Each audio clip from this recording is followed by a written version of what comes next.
Say It Loud Network and Mino Lion Media presents Business First.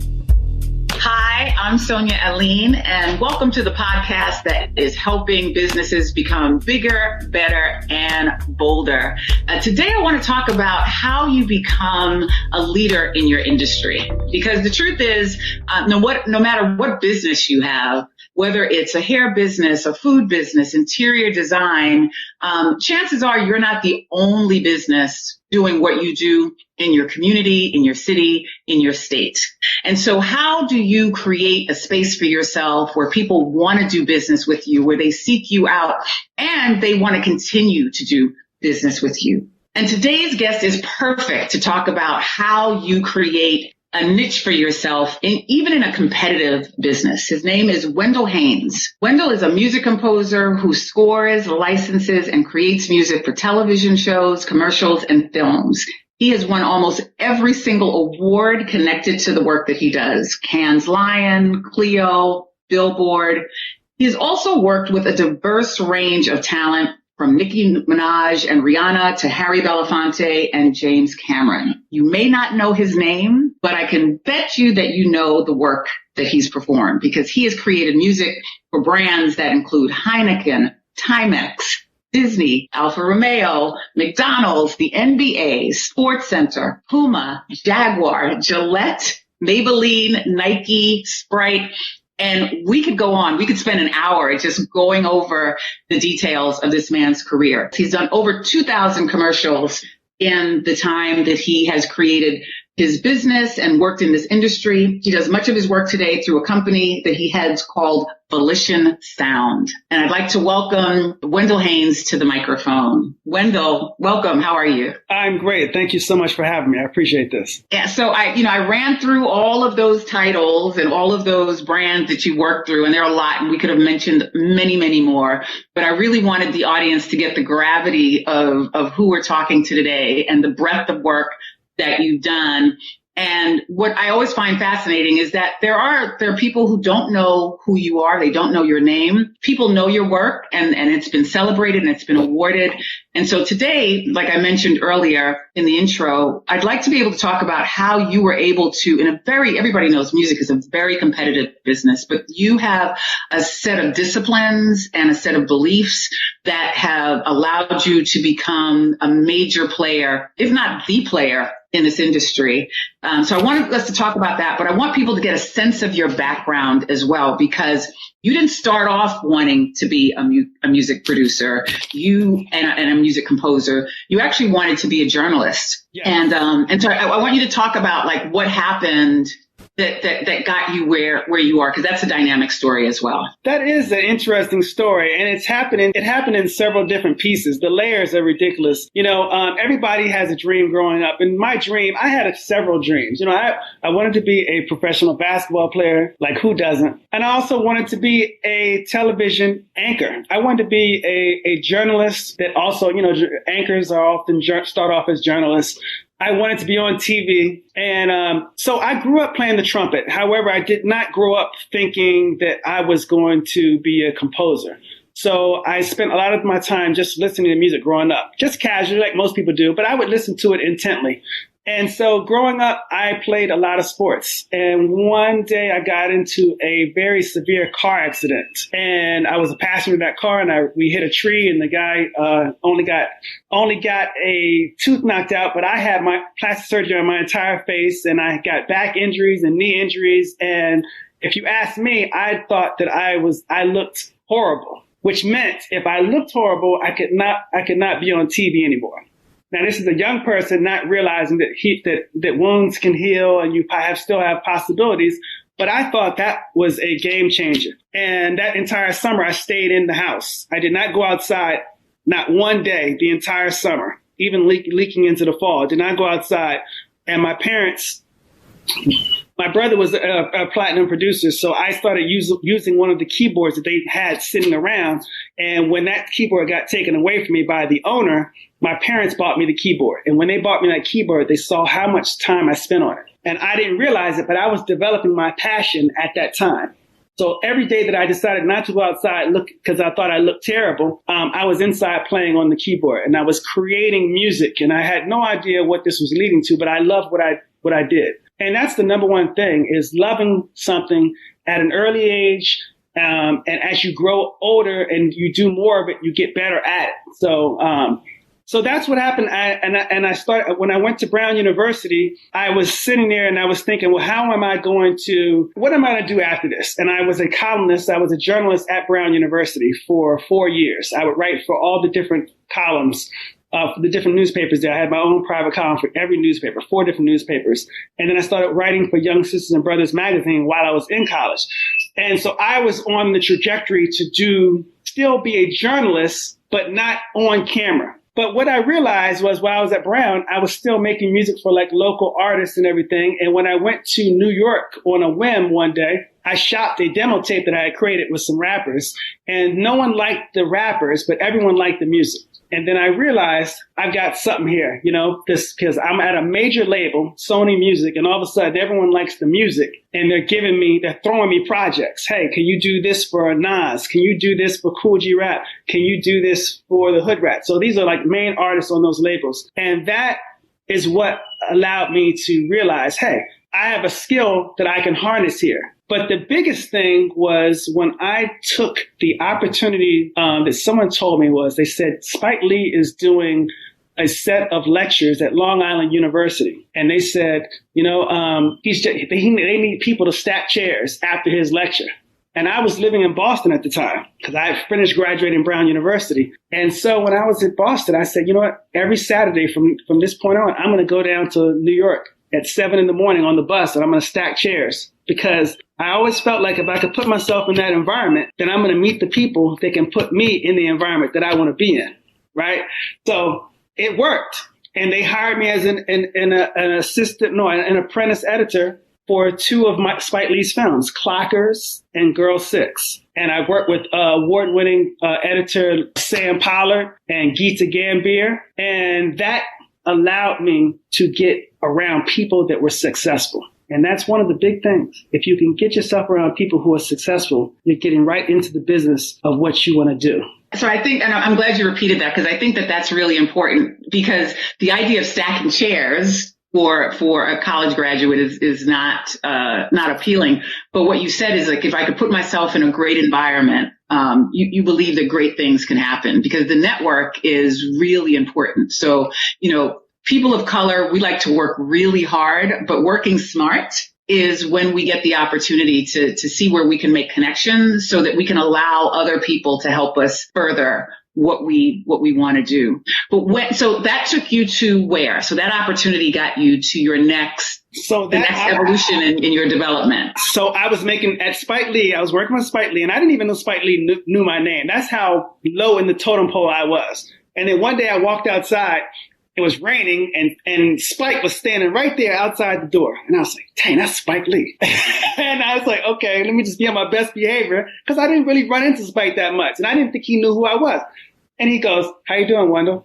I said, Spike Lee knows my name. Now, mind you, I had been there for 2 years. I had been in his environment. Mostly he would tell me to go and get X, Y, and Z. He never called me by name, and I was always amongst 100 other people in the same environment. So I didn't know he knew who I was. And when Spike called my name, I said, you know what? I have arrived. I know that I am somebody right now. But like I said, I was making $50 a week plus tokens. And after a while, I realized that, I got to understand what it is I'm going to do, because when you work in that type of an environment, you have to climb to get to where you want to be as an editor underneath Spike's leadership. That's a long climb. It takes a long time. You got to commit a lot of years to that. And I realized I didn't really want to do editing. And so one of the things is you have to know when you're in the wrong environment. Sometimes you can taste a little bit of the water and say, I thought I liked this, but I really don't think this is what I'm cut out to do.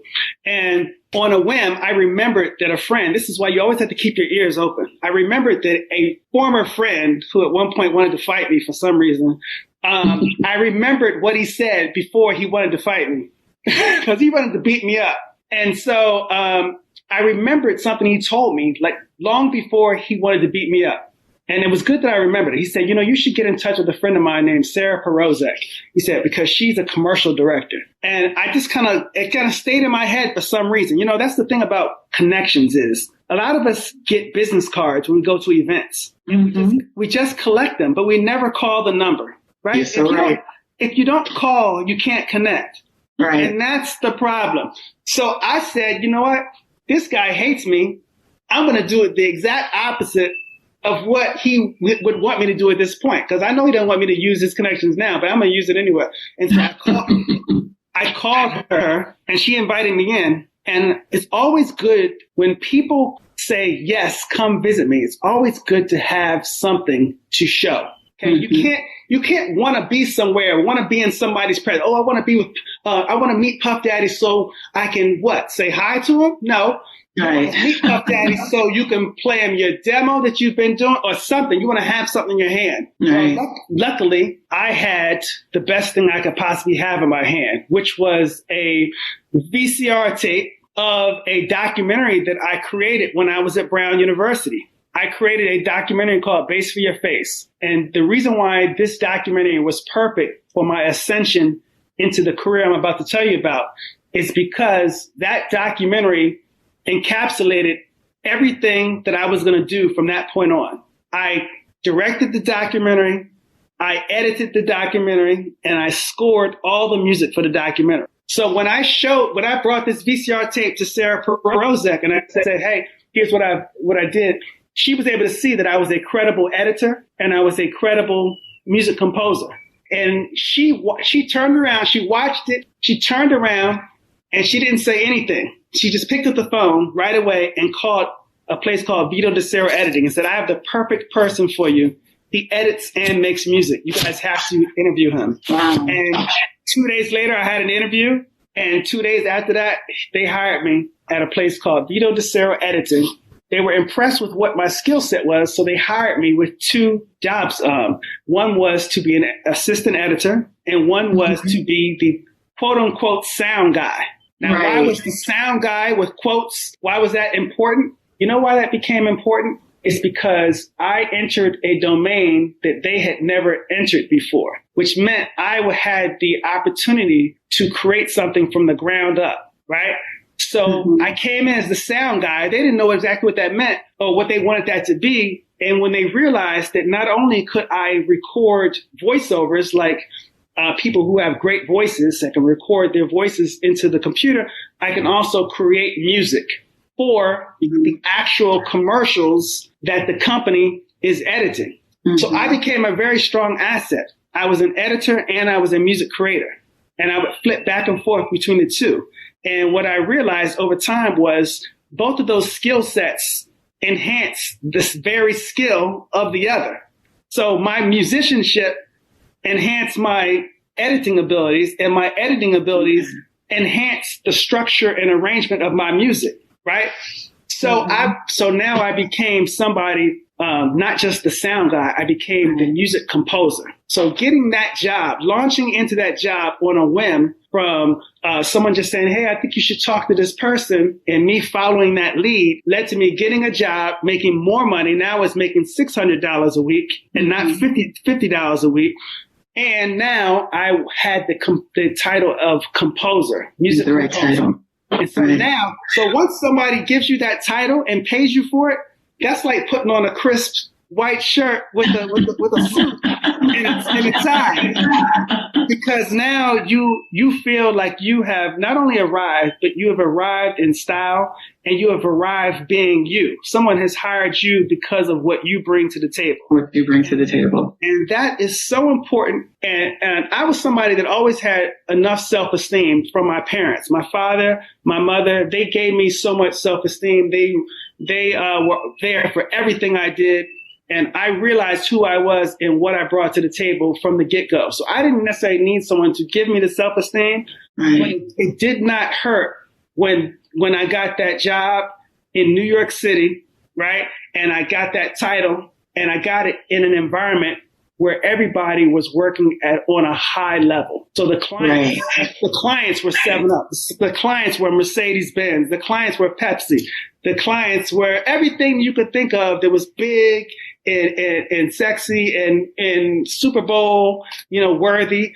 I was in that environment. And like I said, when I stacked chairs for Spike Lee, I put myself in that environment. Mm-hmm. And when I got this job, making $600 a week, I put myself in the environment of success. And that's one of the big things about people who are planning on starting a business at some point. You want to plant yourself in environments of success so that you can mirror that. You need to be able to mirror success, and you need to know what success is, and you need to know the building blocks of success. All right. I want us to come back to the building blocks.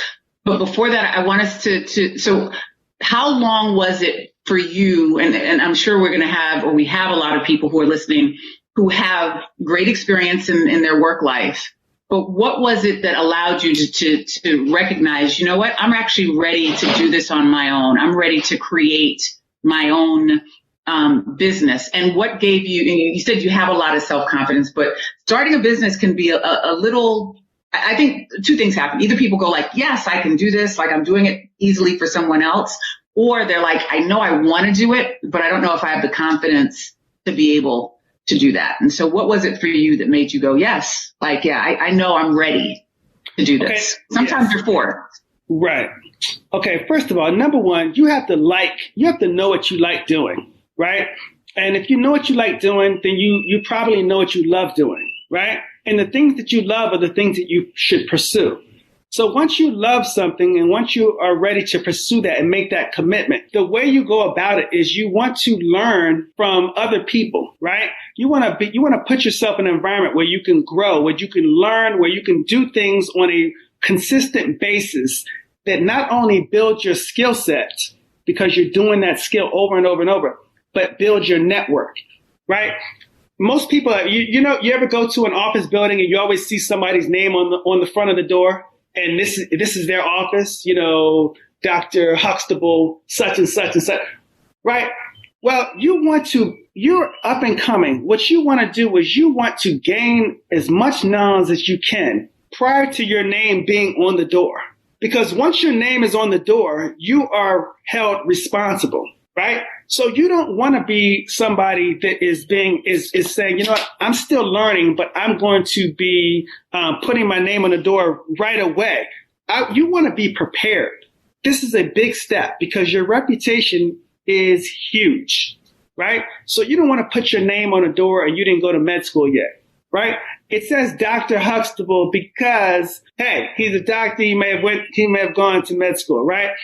But if you didn't go to med school, you don't want to put that label up there until you go to med school. So I remember when I was working at this company, Vito DeCero Editing, one of the things that became a catalyst for me thinking about my own business was I got fired, right?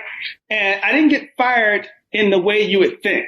It wasn't like I did something and I knew I was wrong and you're fired, get out of here. And it wasn't like, the company's going bankrupt and I'm laying everybody off. It was, hey, Wendell, you going to be around later on today? Oh yeah, I'll be around. And then they're coming in a couple hours later. You still going to be around a little bit later on? Yeah, I'll be around. And I'm thinking, okay, I'm going to come in there. We'll talk or whatever. I'm thinking completely left. Mm-hmm. I walk into the room and the first thing out of his mouth. Now I've already been working there 5, 6, 7 years, but the first thing out of the owner's mouth is, I think it's time that we part ways. Wow. Said, what in the world? I mean, I'm doing good. I'm making money for the company. I'm the sound guy. I'm a team player. Everybody likes me. What's the problem? No one gave me a heads up. And so I got basically fired. I would eventually figure this out why later on, but it was all bogus. Mm-hmm. So anyway, what they didn't realize was this, and this is the gem that everybody needs to realize. Sometimes people can take their eye off the ball. When they fire you, they don't realize that sometimes they're actually doing you a favor, right? Absolutely. Because you can be fired and you can realize that, you know what, you were never going to leave. And if you were never going to leave, you were never going to ascend.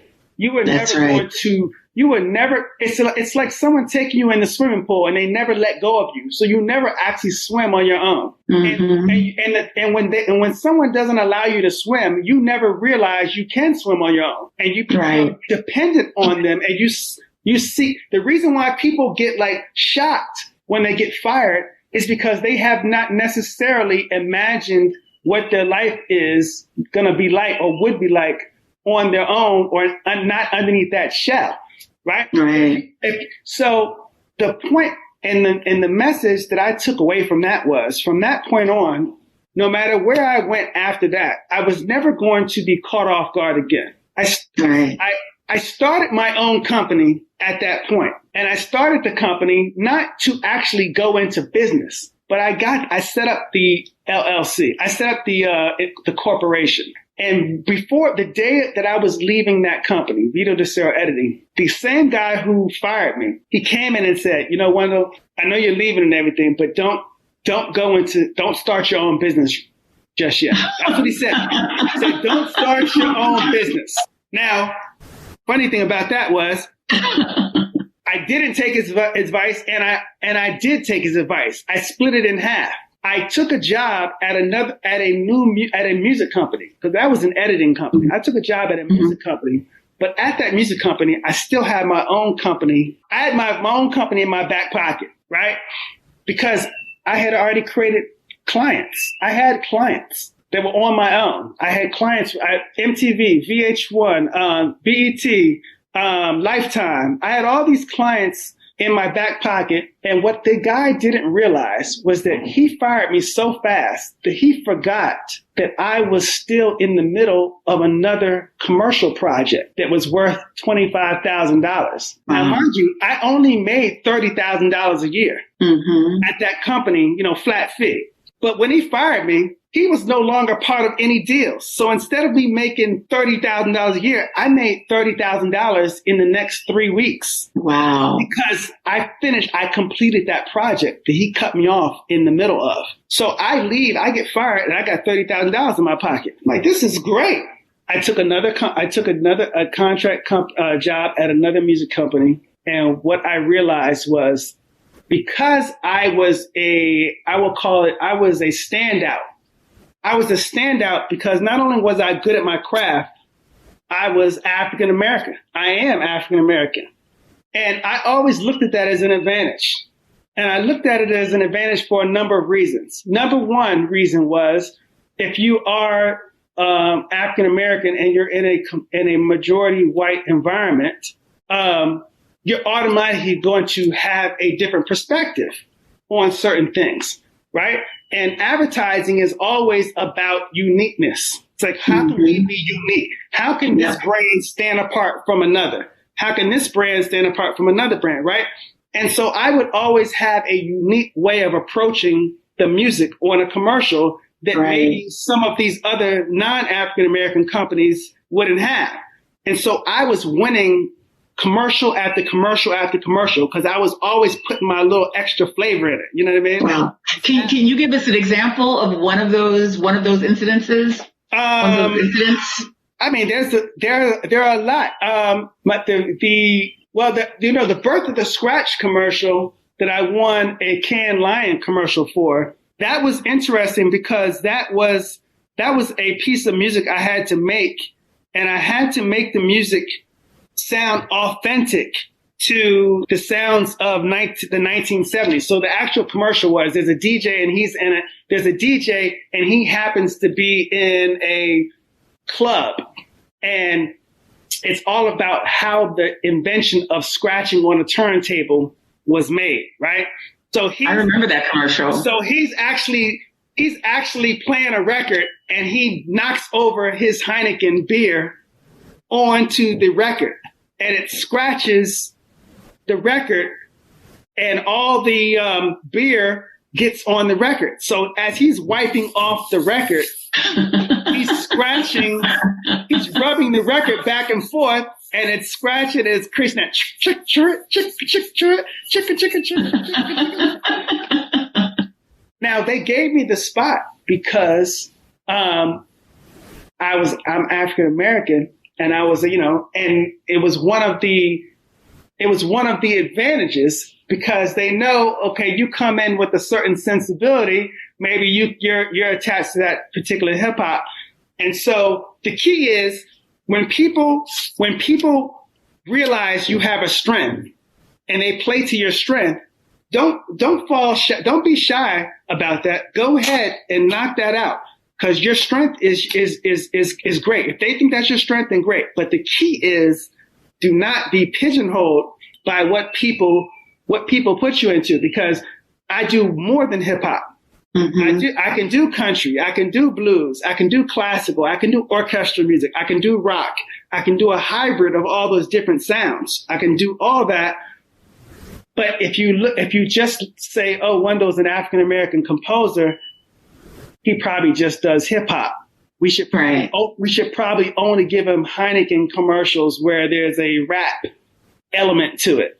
You know what I mean? Right. We should probably only give him the rap commercials. Now, if I built my entire career making hip hop music, I would not have had the amount of success or the amount of diverse projects and work with so many different brands. I would not have been able to do that.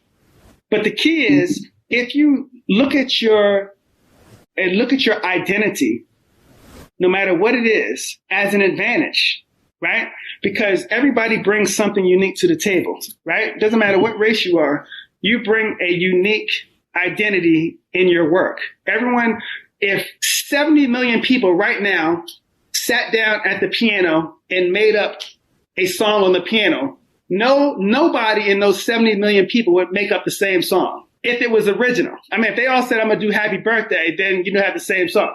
But if everyone said, I'm going to make something out of my own head, isn't that incredible? How many people on this planet, if you put everybody on this planet to work right now, you say, you know what, paint a picture, anything you want on the canvas, there might be some similarities. There would not be one exact paint where every stroke was the same. And guess what? That lets you know right there that there is genius, there is creativity in everybody. And there's something that can stand out. You only have to strike a chord in someone one time to raise awareness and to go viral or to go, platinum, right? How many people have one hit record? That one song was a huge song. They never made another one. But that's the whole point is that you never know when you have that moment to spark that one thing that gets everybody's attention. And see, in advertising, and I know we're spending a lot of time talking about advertising music because we do other things too, but in advertising, every single brand is trying to create that spark. They do all these commercials, but there's usually only one or two campaigns that they do that become hits. And when they figure out what that hit is, they just continue to cycle not only that same spot, but they do renditions of that same formula over and over because everyone likes it. And if you can hook yourself in as the music composer for an entire campaign where you're making the music on each one of those campaigns because they trust that you made their first campaign so successful that they hire you for the next one and the next one and the next one. Now you're creating a track record and a reputation for yourself that creates a career.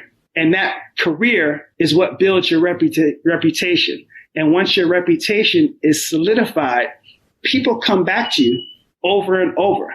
And that's what you really, really want. When people start to come back to you over and over, that sustains you not only as a composer, but that creates and inflates your reputation. So other people hear about you and they want to work with you. And when other people want to work with you, that becomes this entire culture of work. And now you have an entire canvas where you can work with several different clients at the same time. And you're working year after year after year after year because there's trust being built in every great piece of music that you make.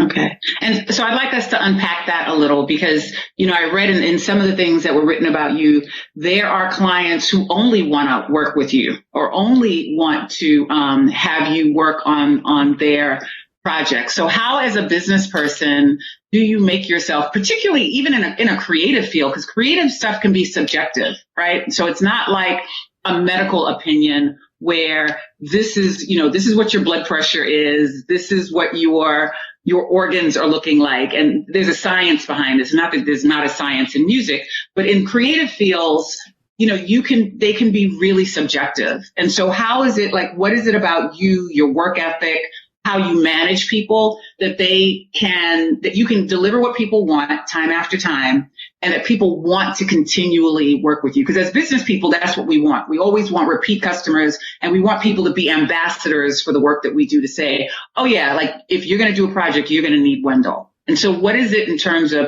I don't know, work ethic, disciplines that you have that make that happen? I'll tell you exactly. It doesn't matter whether you're Wendell Hanes, you're Bill Gates, you're anybody of any particular stature. It does not matter. Oprah Winfrey. What is any business that you set up, your number one goal is to solve problems. That's it. That's it. When someone hires you, they're not hiring you because you are a great journalist. They're going to hire you because they're going to trust that when the magazine is in a crunch and it comes down to it, you can solve problems. You can come through in the clutch. You can be LeBron James. I consider people that know how to solve problems, and not only know how to solve problems, but for my instance, if I were to turn the mirror towards me, I'm the type of person where any client that I have can call me at any moment. Doesn't matter. It could be 12. It could be midnight. It could be 1. They can email me. They can call me on the weekend, Saturday, Sunday night. And here's the big project. Wendell, we need you to do this tomorrow. And we need you to do it tomorrow for free because we don't have any money. We run out of our stuff. Or Wendell, we need you to do this. And I know it's your birthday and such and such and such. And you're there to get them out of a jam, right? You're there to solve their problem. Sometimes it's not like they always are in, an emergency. But the thing is, people remember when you get them out of a jam. People remember when you make them look good. People remember when you are a consistent go-to person that they can almost say, you know what, this is what's on my plate, Wendell. Let me put it over to you. Can you make sense of it? Can you turn it into gold? Can you do this? Here's what we need you to do. Here's the idea. We need you to do this, this, and this. We need a piece of music that's sophisticated, jazzy, and hip hop, but also appeals to, the streets. And what is that? That's 5 words. So when I get that, they're giving that to me because I know what that is. See, the key is when you're on the opposite, if you're a client, the way clients work is they bring in people that make their life easier. You become part of their team. If someone calls you, so someone calls me, Wendell, can you do X, Y, and Z? At that moment, I am part of their team. And I have to realize I'm part of their team and I'm there to fulfill what it is they want me to do so that they can then take what I do back to their other party and back to their bigger client, because there's levels to this, right? Everyone has another boss and another boss and another boss. So every boss is trying to make their boss look good. And the way success happens is when everybody along the chain is looking good. And when you can start developing a history of success with your work, people want to continue to be successful, right? The Los Angeles Lakers just won the championship. The last thing they want to do is take everybody off the team and they want to start hiring, people who are in college, right? No, they don't. They want to ride with the people that have already brought them the championship and get better and bring in more people that can get them the championship. That's the thing. And when you realize that you're part of a movement of people who have real goals and are trying to achieve real things at the end of the year, now, I talked about a while ago, self-esteem, right? Now you can puff your chest out and say, you know what? They want me to be part of this team, and I'm going to do everything I can because now my name is on the door. Remember, my name was not on the door in the beginning, but now my name is on the door. Once your name is on the door, that's when you want to be on your treadmill.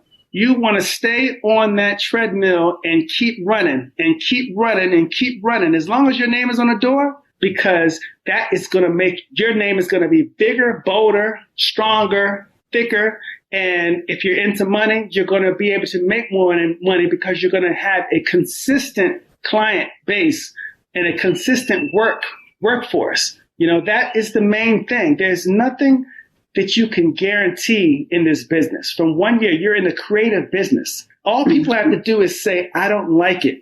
And your career is over. Yeah. If everyone says I don't like it, it's how many words is that? I don't. Yeah. And so I always remember. I remember all the time. I'm 4 words away from never having another job. Wow. Okay. So you have to stay what? Humble. This is no career to be bragging in. This is not, I'm Jay-Z, I'm Pharrell, I'm Lil Kim, whatever. You cannot project that image because no one has to work with you. They don't have to work with you. And do you know why no one has to work with you? Because when you're in my business, and this is why it's very important for you to know what your business is. When you're in my business, my name is never on the commercial. If I do a TV show or a movie, my name is at the end of the movie. It's in the credits. It might be in the beginning. Maybe it's in the beginning sometimes. But people are not caught up in the credits. They're caught up in who they see on screen, right? So because of that, I understand and I'm okay with the fact that being a music composer does not necessarily give you the leverage of being the face of a brand, the face of a hit song, the face of 90 million followers, right? Mm-hmm. We operate behind the scene, which is what makes us unique. One of the things one of the things I love about like Stephen A. Smith, right? He's on ESPN. Stephen A. Smith, he sometimes will say to these pro basketball players who are making millions upon millions, he'll say, you know what? I'll still be right here when you retire. And nobody would basically be thinking of you, but I'll still be right here with my show, playing all the chess pieces. And that's important. As somebody who's in the service business, you're there to make sure that the product is excellent. And so you want to do everything you can to make sure that your work always has the right level and is always exceeding expectations, right? It's not easy, but that's what you want to aim for. That's the goal. Yeah. You know why? Because your 30-year-old self, your 40-year-old self has to be the same person you were when you were 20 and you were hungry. You got to passion should never go away and hustle should never go away. And if you were an intern, like I always thought, I still think of myself as the same person that stacked the chairs for Spike Lee. Something about you should always stay an intern, because if something about you always stays an intern, then you will always be someone who is intrigued, is somebody who's humble, somebody who's willing to go the extra effort, and is somebody who believes that there's always a reason to impress somebody, right? Sometimes people get so much success that I don't need to impress anybody else. What? Yeah. No. Guess what? No. Because you're 4 words away from losing your career when you do something creative. I don't care if you're a painter. You can be a painter. You could be a music person. You could be anything. A comedian, yeah. As soon as enough people are like, I don't like it. Did you realize the reason why Tupac got a record deal? Do you know how he got a record deal? No, I didn't. I don't know. Real quick. It'll take 5 seconds to tell you. The daughter of one of the head people at Interscope said to the father, I like this guy's music. She was the one. She's not A&R. She's a little kid. Right. She liked it. The guy paid attention to it because his daughter liked it. Yeah. And Tupac later on thanked that little girl. Wow. Because that's how he got his deal. So that's what it comes down to. When you are creating a business, the biggest thing is you're trying to create something that enough people like, so that enough people can sustain and grow every year and get bigger and bigger. Because really, what is a business? A business is something multiple people know about exponentially over and over. More people know about it. A business grows as more people know, right? Right. If your business can't grow if people don't know, right? Mm-hmm. So you could have a fabulous business, but if no one knows about it, not going to grow. That is the key is, number one, make sure you have a great product. Make sure whatever you're doing with your business, you are pushing a great product. And then secondary to that is getting people to know about it. What do you say to dispel the myth, because you absolutely have, that creative people can't be business people? Hey, I don't even know where that comes from. Yeah, I think that business people are creative. I think that business people have to be creative, and unless they just have other people doing everything for them, and their business is to be the bully. I mean, the mafia. If you're in the mafia business, the mafia certainly was not necessarily creative. They had the muscle, and they were muscling the creative people. You know what I mean? Mm-hmm. But in the real world of everybody else who can't actually grow up to be someone in the mafia, the point would be is that you have to start with an idea, and you have to start with something that people can believe in, and that belief stems from creativity.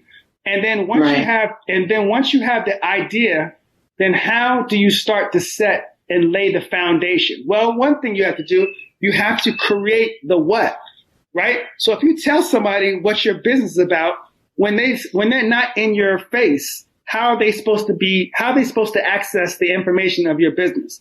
So what is it? What is it about your business that they're going to be able to access? Well, they're going to be able to see a website. Are they going to be able to go to a store?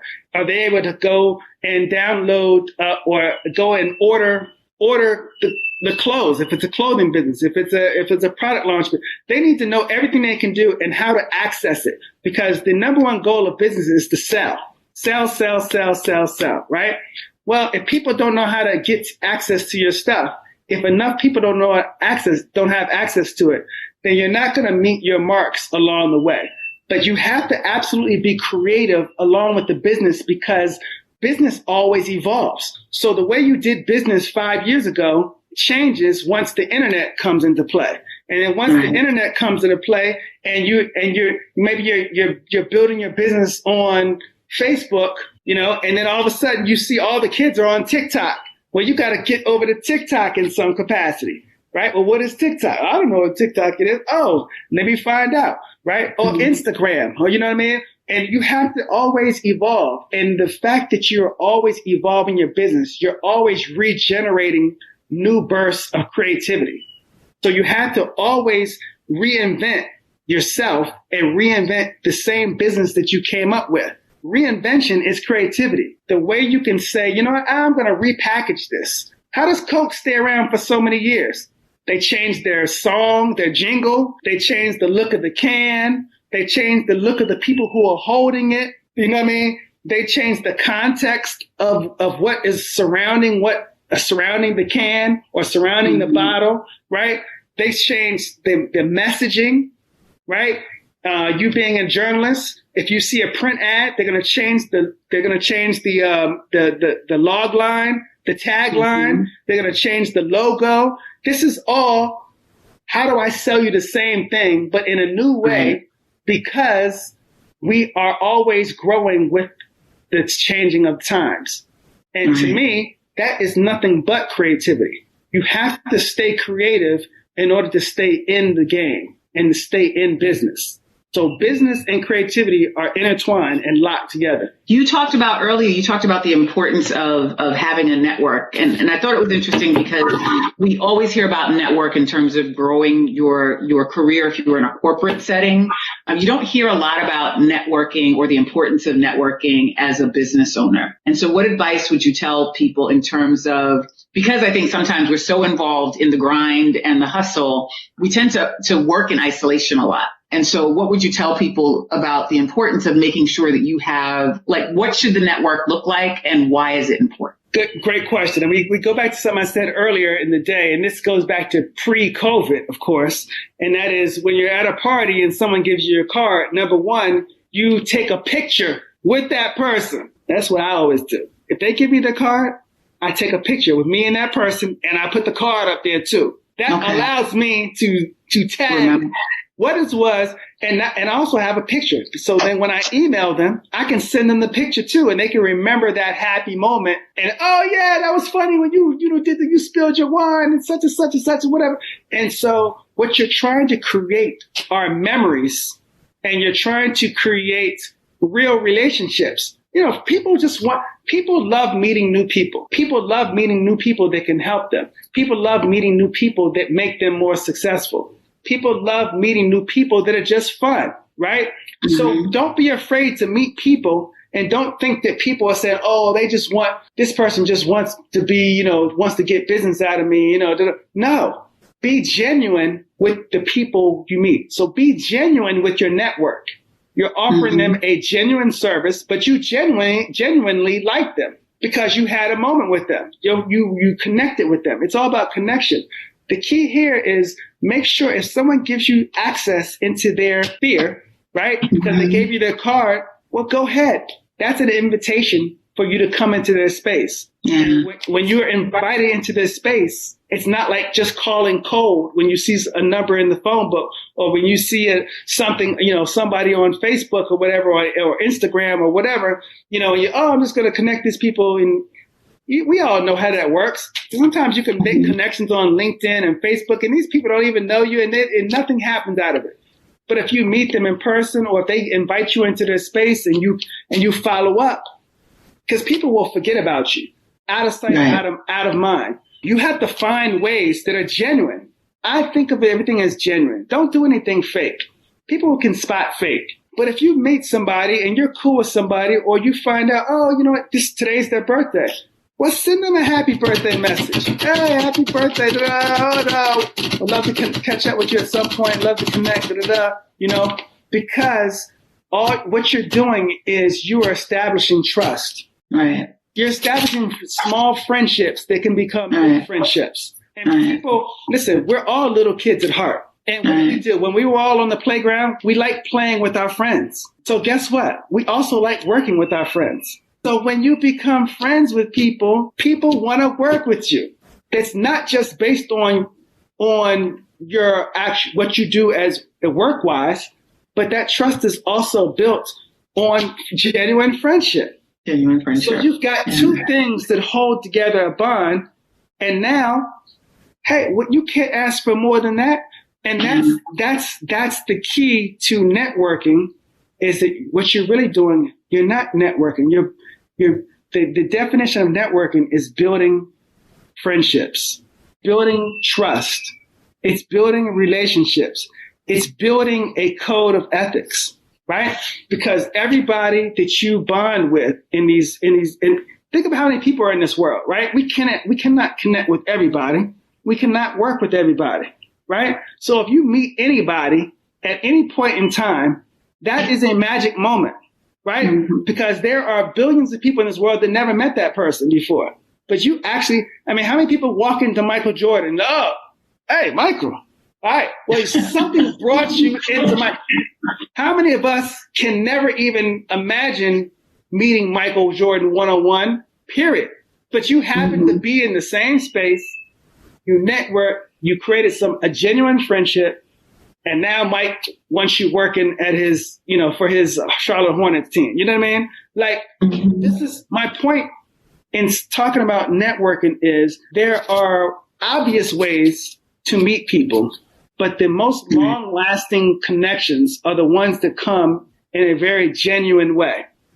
And those genuine ways, when you get them sending happy birthday messages to you, or when they now are sending a happy birthday card to you, or a gift to you, or whatever, or they're telling you, you know what, in articles, I would never work with anybody but you because, X, Y, and Z. It's because it's not necessary to be taken literally. What it's saying is, thank you so much for helping us solve our problems. Solve our problems. So I work in the advertising medium. I work in the TV medium. I work in the film medium. But the genuine link of all that is when they first call you, they all have a problem. Wendell, I've got this great film on such and such, but we don't have a score. Wendell, I've got this great commercial, but we don't have a score. Wendell, I've got this great TV show called Family Reunion, but we don't have anybody to score. And we got all this music in the episodes, and we need somebody. And the thing is, what you have to realize is when people have that, open that space up to you, and you have the opportunity, you call it when preparation meets opportunity, right?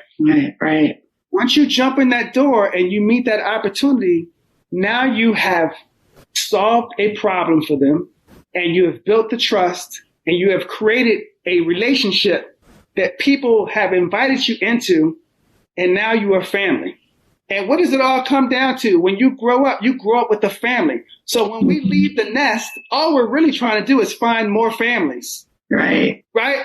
So our network is just basically extended families, extended friendships, extended relationships, new families, new places we can all feel comfortable in, and new places where we can just continue to reach our goals. And everybody can achieve from one level to the next because everybody is on the same page and everyone trusts each other. Okay. I love that you talked about taking pictures and then sending those pictures to people, which is interesting because you're not really a social media guy. And right. So when you said that, I'm thinking most people are thinking, oh yeah, like I'm going to tag them on Facebook or I'm going to tag them on Instagram. But I'd like you to talk a little bit about how you've been able to develop the reputation, the network that you have totally outside of social media. I think today people, and this is not to dismiss anyone who does their business on social media, but I think people think that if it's not on social media, it's not happening, it's not real, and you can't be a success if you're not on it. And so I'd love to hear like just how you've been able to just manage so that people understand. And I've heard from business people too. They think the reason that their business is not successful is because they're not on social media. And so, yes, it has its place. Yes, it's valuable. Yes, it's important. But there are other ways to get this done. Yeah. I would say this, it all depends on what type of business you're in, that's going to be a really, really big thing. If I'm trying to be a model and I'm trying to show how great I look in all these different clothes, and I can be put in context all across the world where this is just an amazing photo. Well, then I have to be on social media and I have to be balling out and flossing. You know what I mean? So first and foremost, you have to know your business. So I would say that some people actually do have to be on social media. Mm-hmm. For people that want to go beyond social media, let's just say everybody's on social media. Mm-hmm. And since everyone's on social media, it's so flooded that you can't really make inroads on social media. What else can I do? It's kind of like The Incredibles. You ever see that cartoon, The Incredibles, where the villain said, well, if I make everybody a superhero, then right. Nobody will be super. Right. So if everybody's super and everybody's on social media, well, how do you stand out? The way I try to stand out is, like I said, I think that the genuine friendship, the genuine relationship, the intimacy of knowing the person, the consistency of creating links to your work and saying, I would love to work with you. Here's the link to my work. This is what I've done, right? It's the link, quote unquote, link resume. Love to work here. This is what I was doing. You show them highlights of what you've done. You give them the stuff and you go from there. But the key is, for me, I am kind of anti, social media because to me, somehow I feel like if I am on social media and posting every day and something every day, to me, I feel like I would get on my own nerves. Like if someone was always like, oh, Wendell, post again. Oh, Wendell, post. I'd be like, it's like knocking on somebody's door over and over. You know what I mean? Hey, it's me again. Oh. It's like a comedian that doesn't leave the stage after the biggest joke. You know what I mean? Right. Did you ever see that Seinfeld episode where George Costanza was like, "All right, I'm gonna leave on a high note." If you push, if you don't know when to like say, all right, I'm just going to give you the highlights. Just like when you go turn to Sports Center, they don't show you the whole game. They just give you highlights. I like to give people highlights. I just scored the Harry Belafonte documentary. Oh, I just scored the Breonna Taylor documentary. I just finished the season of Family Reunion for Netflix. I just scored the James Cameron, the Game Changers documentary, right? Boom, boom, boom. They're highlights. But I'm not talking about that 7 days a week and for the next 2 and 3 weeks. When it happens, I talk about it. When it happens, I talk about it. And the point is, it's like a bomb. You make bigger impacts when you just boom, hit here, and you boom, hit it over here, and maybe you boom, hit over there. But you don't, it's like, you don't need to like every single day, because people, I feel like that would turn people off. And I don't, and I'm not, again, we talk about being humble. To me, it can come off in a braggadocious way. He did this, I did this. I don't like that at all. So I just try to do highlights. And I think that really resonates, because people start to say, oh, he did that. Okay, cool. And then just when they forget a little bit, Wendell, he did that. Oh, boom, boom, boom. Right? And you hit them in different ways. And I think it's very effective, because if you hit them on a consistent basis, that's not every single day, 5 times a day, then your message doesn't get caught up in, Wendell had oatmeal for breakfast today. Wendell had his 8th smoothie today. Oh, here's Wendell in his Porsche today. And what? Who cares? This is silly stuff. This is silly stuff that can be taken the wrong way. You know what I mean? And so I think that we should use social media as a tool. There's so many great ways to utilize it. There's so many really cool things to do. And you can, if you change your message, if you manipulate your message, maybe sometimes you put up a picture, but maybe sometimes you actually put up a link of something you did, right? Or sometimes you do, if you want to do a funny dance or something, just try your luck at going viral. Hey, that's amazing. If you can go viral and then that creates your platform, that's amazing. I do that all day. I feel like people should go for it. I don't think that people should limit themselves to anything specifically. I think as long as you're not offending people, and I think as long as you are working within your own level of comfort, like I personally am not comfortable posting 7 times a day, every day, right? But if you're comfortable doing that, people will start to get comfortable seeing you every day. Oh, I haven't seen anything from Wendell in a while. He usually posts 7 times a day. And then they'll be like upset that they haven't seen it, right? But that comes from somebody who's used to keeping up that type of pacing. I know that I'm not going to keep up that pacing. That's not true to my business. But true to my business is hitting you every now and then with the highlights. And that is what sustains and brings in multiple projects. I mean, multiple. Because people it's possible people can start to resent you. If, I just won this award. I just won another award. You know what I mean? And haters are very real. Right, they're real. And you can have your best friends can turn into haters. Right. You know what I mean? Right.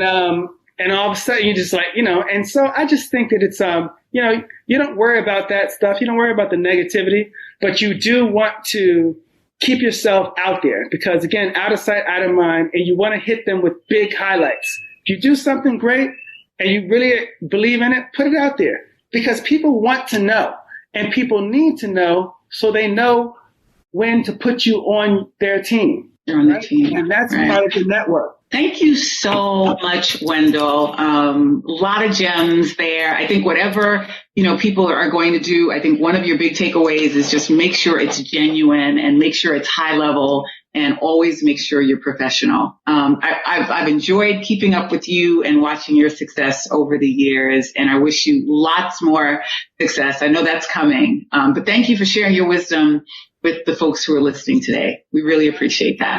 My pleasure. I hope everybody can fulfill their dreams and reach their goals, because you know what?